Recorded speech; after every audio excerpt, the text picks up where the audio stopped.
Waratahs get the job done over the Force, 28 points to 8. Bit of a weird game at times. I feel like both sides will feel pretty let down by some missed opportunities.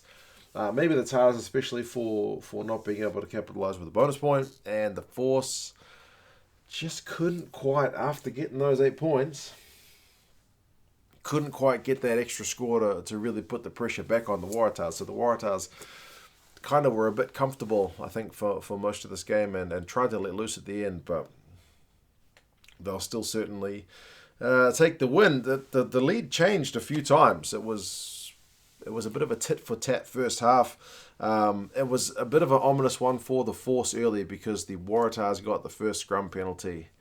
It's Longbottom again, who seems to, from memory, be under the pump a wee bit with the refs of late. And sure enough, the Waratahs got the first points on the ball with the penalty to make it 3-0.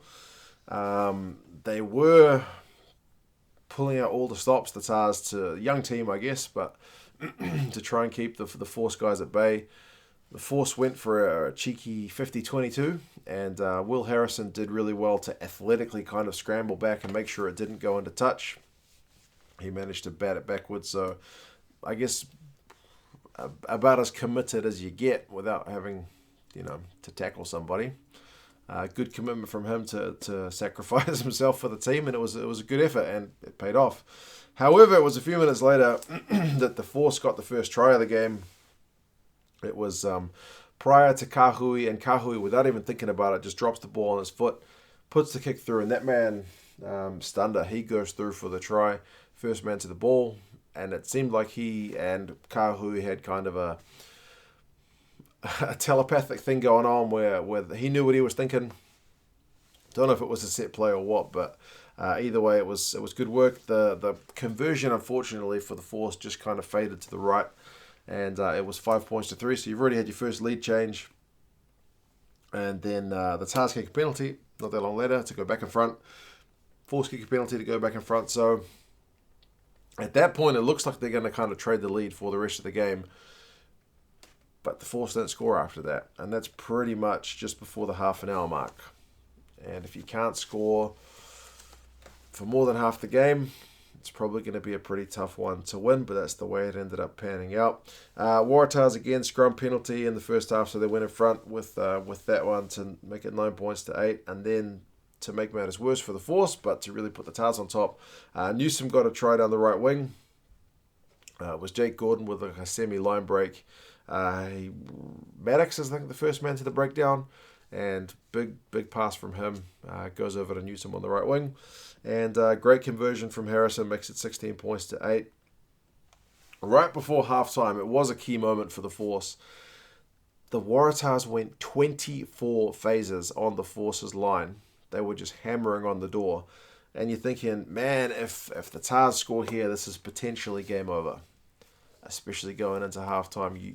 You can kind of handle being 16 points to 8 down, thinking, okay, this is doable. Coach, give us a plan. If it's more than that, it's whatever the coach has been planning, he's got to throw it out the window because you're an extra try behind. But sure enough, the Force's defense did hold. It was held up. So they go into the sheds with the scoreline at 16 points to 8 to the Tars. Tars are dominating the stats at halftime, 206 run meters to 69 for the Force, 68% possession, 63% territory. The Force, though, were tackling at 90% at halftime, which is a phenomenal shift. That's like test match level. But the Tars are at 95. So you've got excellent, and then you've got one beyond it. So, yeah, good on the Tars for that.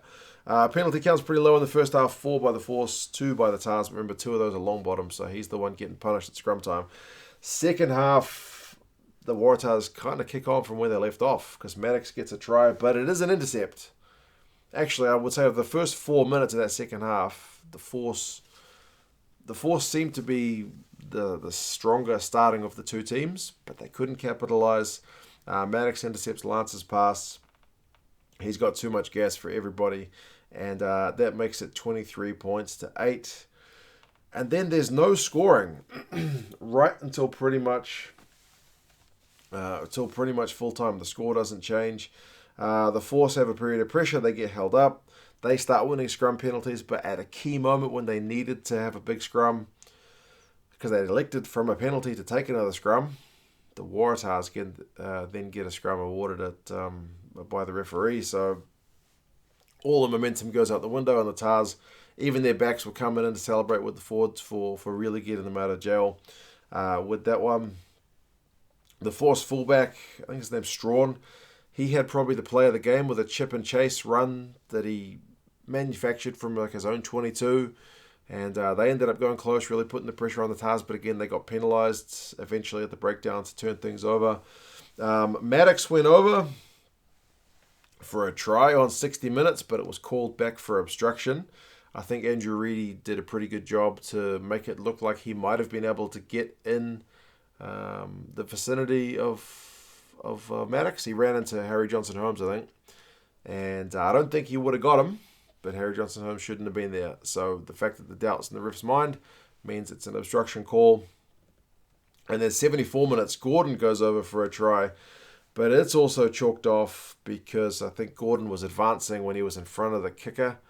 After Harrison had put a kick through for Carmichael Hunt. It was a good play from the Tars, but again, chalked off. So 2 tries chalked off for the Tars. The final one on 79 minutes, it is to Harry Johnson-Holmes. It's from a metre out. That one's not chalked off. A bit of a period of pressure for them. They try to take the conversion quickly because they want to get play restarted so they can go for a bonus point try. So they missed the conversion by hurrying it.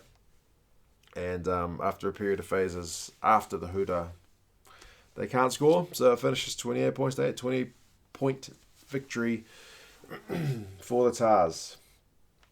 Disappointing for the Force, honestly. I wanted this to be the game where they really stepped up.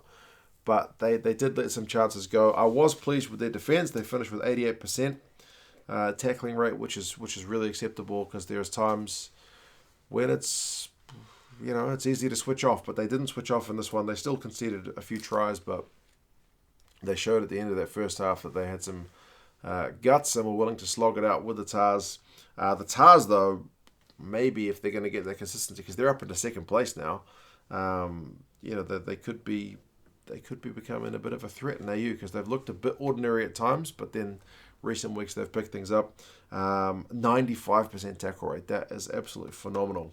They had 512 run meters to 262. They had more possession, 52%, and territory, 53%. But remember, the stats were quite dominant for the Tars in the first half, so things evened up a bit for the Force in the second. But one key stat, defenders beaten 20 by the Tars, only 7 by the Force. So the Force attack was really struggling to break the Tars defence down. So it's credit to the Tars defence, and maybe a bit back to the drawing board for the Force. Although their one try was a thing of beauty. Individual stats: Stowers had 17 and 19 tackles, so proper shift from him. Maddox was clearly the most dangerous guy on the park. 135 run meters, 2 clean breaks, 2 defenders beaten, a try and a try assist. He was absolutely into a bit of everything for the Tars. So yeah, that's it. I'm off to bed. Solid game. Went with a big period of no scoring in that second half. But like I said, both sides went close. The Tars were denied a couple of times. And the Force were also close. But just couldn't quite get it done. You guys let me know your thoughts on the game. And I'll talk to you again soon. See you later.